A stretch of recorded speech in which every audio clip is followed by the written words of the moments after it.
Is it review time already? Yes, it is. Today I have a really special review for you. This is the Queens of Africa doll line. I found these at Rose's after talking to one of my followers on Instagram, Doll Clash, who told me that there were some over there. They're also listed on Amazon somewhere. Now in Rose's, they were only $2.99. But their usual retail price is about $20. So if you find them elsewhere for $20, don't be alarmed. That's what their regular price is supposed to be. It's just Rose's is a discount store, so they're gonna sell their items cheaper. I happened to pick up 4 dolls. They are 2 different characters, and I got 2 of each. One is named Wuraola. I don't know if I'm saying it correctly.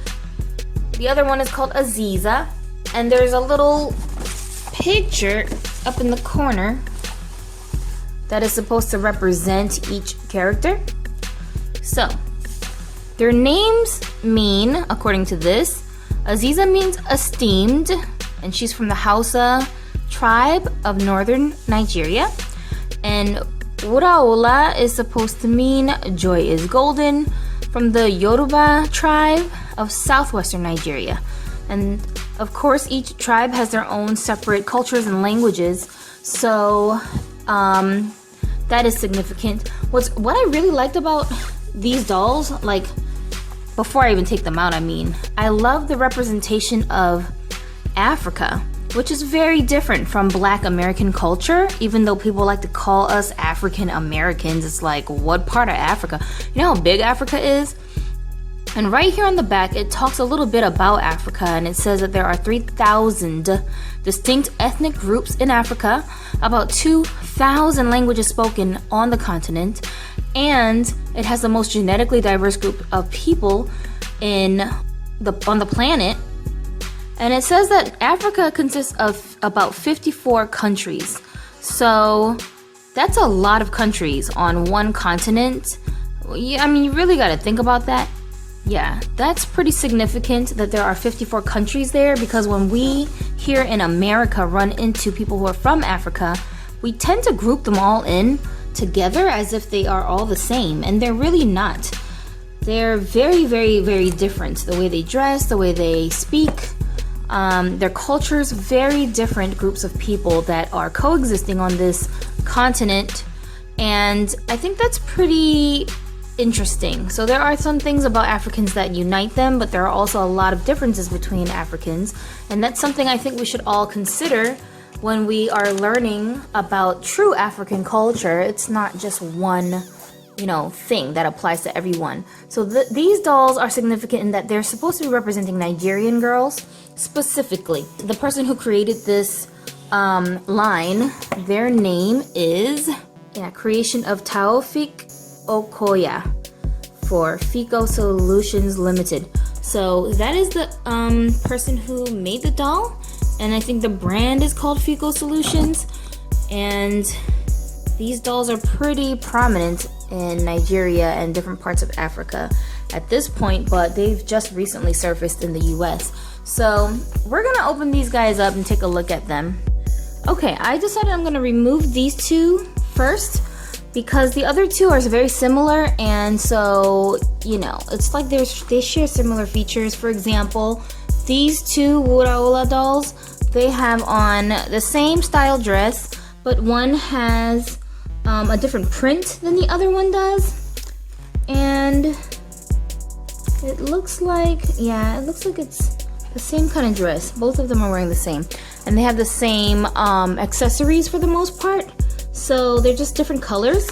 And then if you look at Aziza, also she's wearing the same style outfit in both, and she is wearing the same accessories. So I don't think there's any need to open the other 2 just to compare, but I did want to open one doll with straight hair and one doll with curly hair so we can get a look at these textures and lengths, because these 2 have the same hairstyle and these 2 have similar hairstyles. So we'll do one of each. Another thing I noticed is that each doll has her own background in the cardboard packing, which looks like very tribal designs, and they're quite pretty.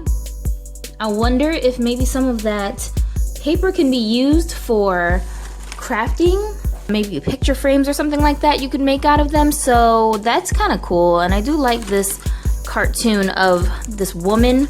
I think that's pretty neat too. I like all that Afrocentric kind of feeling to the artwork, so that's something to look at, I guess. Included in the packaging for those of you who like to use every bit of your doll's packaging and stuff.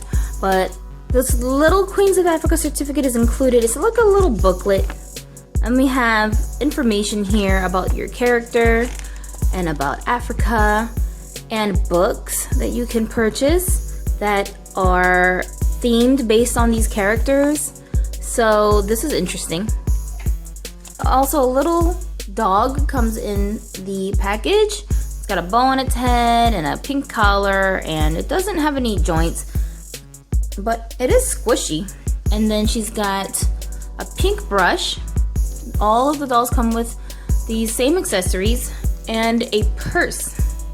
So I've got both of my dolls removed from the packaging, and the feel of the dolls, their bodies feel kind of rubbery. They don't feel like hollow plastic or hollow vinyl, I should say. So it looks like they attempted to do the snap bend thing with the knees, but it's not as fluid as the Barbie version of these kinds of legs. But I'm not really complaining about it because I actually initially thought that it couldn't bend at all. So that's interesting. Let's see if this one does it too. Hopefully. Oh yeah, okay. Yeah.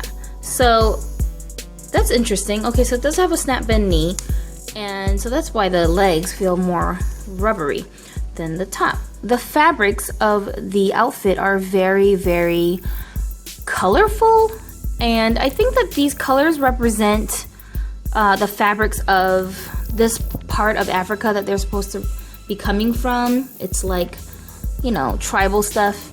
So I don't know that much about, you know, the representation of the clothing, but I do know this is not typical American style, you know, clothing that they're wearing, although it seems like they modernized it a little bit from whatever the tribal looks are.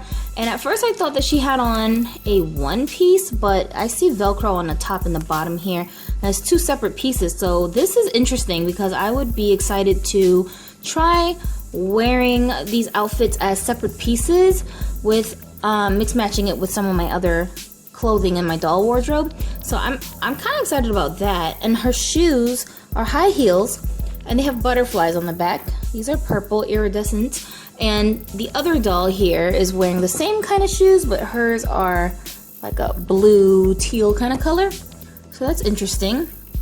So yeah, and she looks like she's got a two-piece on too. I'm really excited about the two-piece thing they got going on here with her. And this particular doll has a headband wrapped around her head. It looks like the closure is, what is that? Not certain what kind of closure it has. I want to say it's Velcro, but I'm not sure because I can't see it good enough. Or maybe there is no closure. Maybe it's sewn on there. It's really tight back here. Well, I don't know, you guys. I don't want to break it, so I'm gonna leave that alone for a minute. But if I figure out what it is before the end of this video or later, I'll post it on Instagram. So her hair is quite curly. It's very big and curly. I like the style. So I'm really feeling these vibrant colors on her outfit, and I would love to see some of my dolls, my other dolls, wearing this stuff. And she's got on two bracelets. That's plastic, and a plastic necklace. The quality of, or not the quality, but the look of these pieces to me aren't very impressive. And I'm not sure how you even take this off because I don't see an opening. Might have to take her whole head off to get that off. I'm not sure. But for a kid, I guess this is cute because it's not, you know, these dolls are not meant for adult collectors. I don't think they are. I think they're playline dolls, and they have a playline feel to them. Even the hair quality, although it is very dense, it's very full, which I like, but I can feel that the quality is not quite that smooth saran that we're used to on Barbie dolls, even with curly hair. So this hair quality, I'm not sure that it will hold up against tangles and rough play. It may need several conditioner washes to get it tame again if it gets tangled. That's just my observation. It just doesn't feel the same kind of smoothness as Barbie hair. Like Fufu here, who also has curly hair straight from Mattel, and her hair texture just feels different. It's smoother even though it's curly, and I know that this hair is easy to brush out if the curls get tangled. But yeah, but you're not supposed to really brush curly hair anyway, so if your kid or whoever is not handling this doll's hair with lots of brushing, then it should hold up for a while. It's not really bad quality, it's just not the same as the Barbie saran. So here is the other doll, Ziza, and she's got straight hair. Her hair is really long. It reaches all the way past her hips, and also it's super thick. Like, she's got tons of hair in her head. It's very thick. You almost can't even see her scalp at all. I'm kind of surprised and impressed that she's got so much hair on her head. And again, the hair quality, it's not quite Mattel's level of smoothness. However, it's not rough either. And if you take care of the doll, I think this hair will hold up. It's just, it's not as simple as just brushing it out if you have tangled strands. Like, this hair reminds me of the kind of hair that would get staticky easily. So that, I hope that's giving you guys a good description of the hair. They all have earrings on. It's the same kind of earring, and these are just studs, and they don't have that little hook piece to keep it stuck inside the doll's head. So I like that, and it seems very stable in there. It's not like wobbly. And she's also got on a necklace that has no opening, so I guess you gotta take the head off in order to get it off. But they probably did it like this because these dolls are meant for children, and if they stay on the doll's neck, then it's easier for the kids to play with them without, the jewelry keep popping off. She's got the same kind of bracelet on both arms. Her outfit looks like a one-piece dress. Yep, it is. And she's got a little furry vest, so that's pretty cute. And her shoes look like this. They are black, and they're high heels. Both of them have high heel feet, and the size of their feet to me look like Barbie size feet. They can probably fit the standard Barbie doll shoes without problems.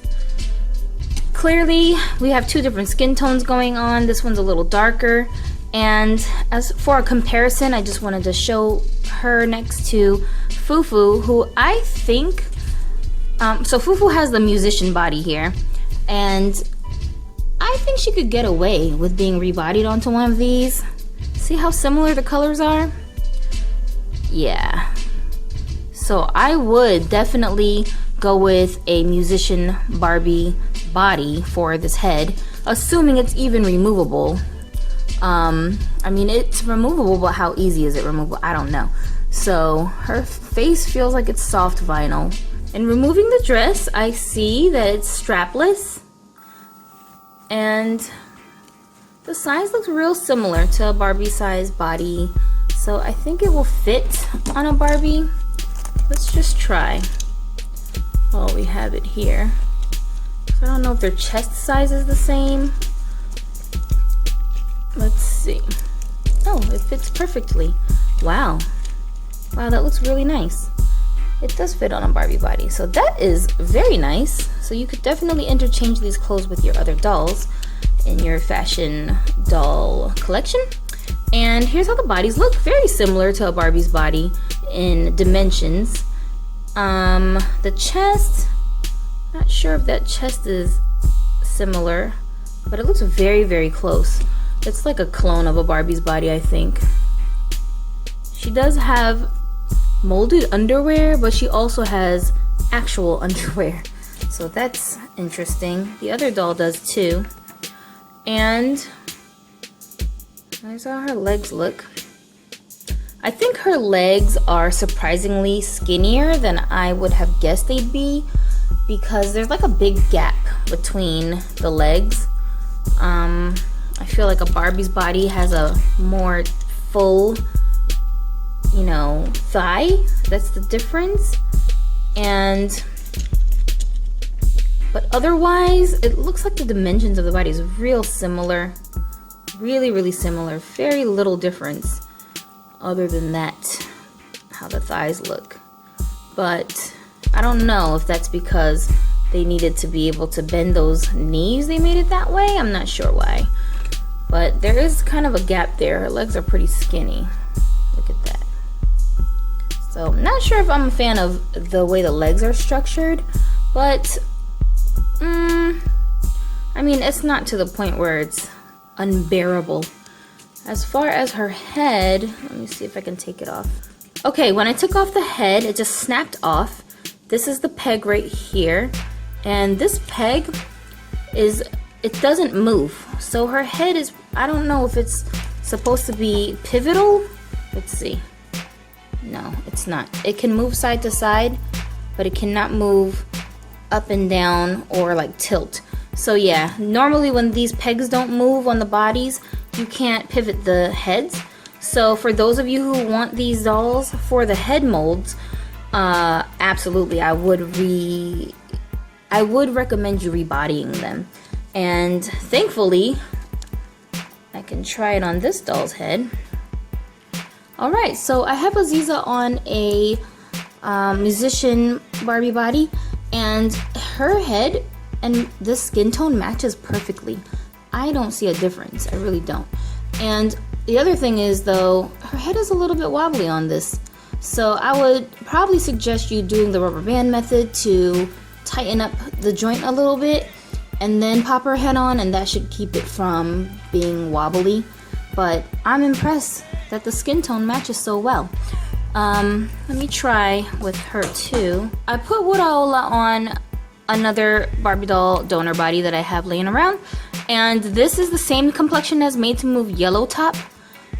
I really don't think there's a huge offset in the skin tones. It's not 100%. Her face is a little bit redder than the body is. The body's more brown green kind of a tone, and her face has a little bit more red tint to it.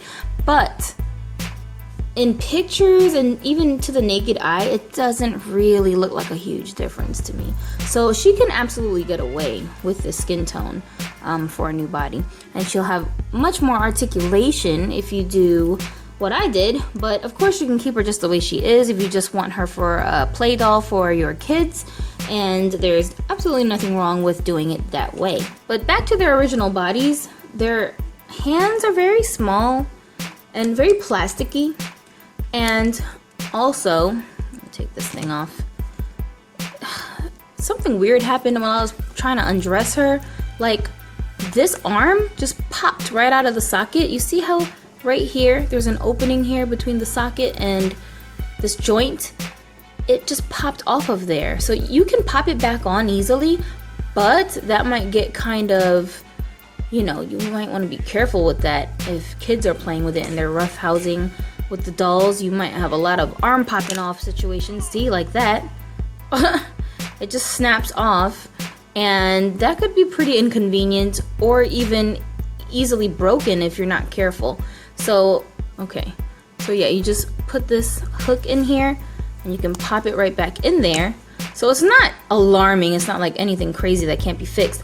But I'm just saying that has happened quite a few times while I was playing with the body. So just be careful of that, guys.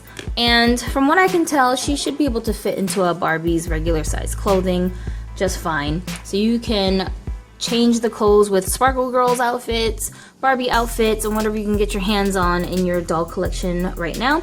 Now, let's just talk about the price. I happen to get a deal and get her for $2.99. Some of you guys don't have a Roses nearby, and you're thinking, well, what the hell? Why would I spend $20 on these dolls if, you know, there's places that are selling them for $3? Well, this is my theory when it comes to any new doll company. I feel like we can't really hold them to the standard we would a Barbie, because that's what we're always comparing dolls to. How much does Barbie sell their stuff for? And technically this doll doesn't really come with a whole lot other than a brush and a very cheap plastic purse and, you know, a pet dog that you may or may not even end up doing anything with. So I do understand that basically looking at it from an adult collector standpoint, you're paying for the head, so to speak. And it may not feel like it's worth it to do that, but at the same time, we gotta remember that we're always complaining about not having diversity in our dolls, not having different body types, not having different skin tones, not having different hairstyles. And if we want manufacturers to create what we're looking for, they can't do it when they're broke. They can't do it if they don't have money to back what they're doing. So we're basically financing this project that they are creating in order to give us a product that we want. In that respect, I feel $20, $25 is not necessarily a high price to pay for newer dolls, because that extra $5-6 that you're spending on that doll that you would not have had to spend on a Barbie doll, you're investing that money into that company so that they can, you know, make a profit and then create even better products. So I kind of want you guys to think of it more like that and less like, oh, I'm not getting my money's worth because Mattel will make me the same kind of doll for $10. You're right, but Mattel has been in business for like 60 years. They've had a head start, so they really don't even need our money anymore. And Mattel is making money off of so many different products that their company carries, that the level of money that they're working with is different. So they can make, you know, they can run a manufacturing company in China and pay people like pennies to create dolls for us and distribute them in massive numbers, and it won't hurt their pockets if they don't even make one sale. You know what I'm saying? So you gotta understand that everything boils down to money and finances, and nobody can do anything on a massive scale without money to back them up. That's why I'm not complaining about the $20 retail price. I feel like in order to get our hands on more dolls that are like this, possibly even this line could expand to articulated bodies instead of the stiff ones, and maybe more an adult geared line from this company. But the only way they can do it is by having money to back it up. So they created the product. This is like the beginnings of their line. And I would love to see the ones with the braids in the US, because I think the braided hair ones are pretty cool. But these dolls have so much hair, you could potentially just braid it yourself and have like really cool looking hairstyles or twists or whatever. And there's plenty of hair on their head for you to do that. Their faces are soft vinyl, so you could probably take off the face paint and repaint them, make them into one-of-a-kind dolls if you wanted to do that too. But the sculpts are very cute, and I really do like them. As far as whether or not I would keep them as collector dolls as opposed to play dolls, to me, they're really not my taste of collector style dolls because they look very young. But absolutely, I would give these to my daughter to play with, and I would actually repaint the face and make it look a little bit older, and then maybe I would add it to my collection. But I love the hairstyle of the curls and the full hair. I really do like that. And I can feel the vibe of that African energy coming off of these dolls, the thought processes of the creator when, you know, he went into this business basically trying to create dolls that look more like his own children so that they would have a sense of confidence when they're role playing with their dollies. So I admire that, and it's very inspiring. I wanted to point out that these bags, they're just made of plastic. Pink one's really plain, but you could easily paint this or jazz it up with some fabrics. And the black one has a little bit of texture to it, but it's also quite plain. And it's just, you know, it's just plastic. So I just wanted to point that out to you guys. No one is really gonna ever compete with Mattel, because Mattel is like a monopoly. But at the same time, that doesn't mean we can't support other, you know, toy companies that are doing their best to try to bring us something that fills that gap of diversity in our dolls that we have been you know, constantly complaining about and looking for. So take a chance, try it out. If you don't want it for yourself, at least I would say gift it to a child, because I think a kid would really like this doll. And I'm gonna give mine to my daughter. So I hope you enjoyed the review, and shout out again to Doll Clash for letting me know that this doll was at Rose's and putting her on my radar. And check in the description box to see if there's a link down there. As I figure out where you can buy them online, I'll leave links for you guys. And let me know in the comments what you guys think. Like this video, make sure you share the channel and this video with your dolly friends. And come find us on social media. On Instagram, we do our live videos every week, so you guys are more than welcome to chime in on those, and you can also watch them here on YouTube. After we finish the lives, we'll post them over here on YouTube. Go look for them in our playlist. Just remember that they are not for children. This channel is geared towards adult viewers, and everything we talk about in our lives are based on adult content. So just keep that in mind. Don't watch it with your kids. Alright, talk to you later. Thanks for watching this video. Have a dolly day.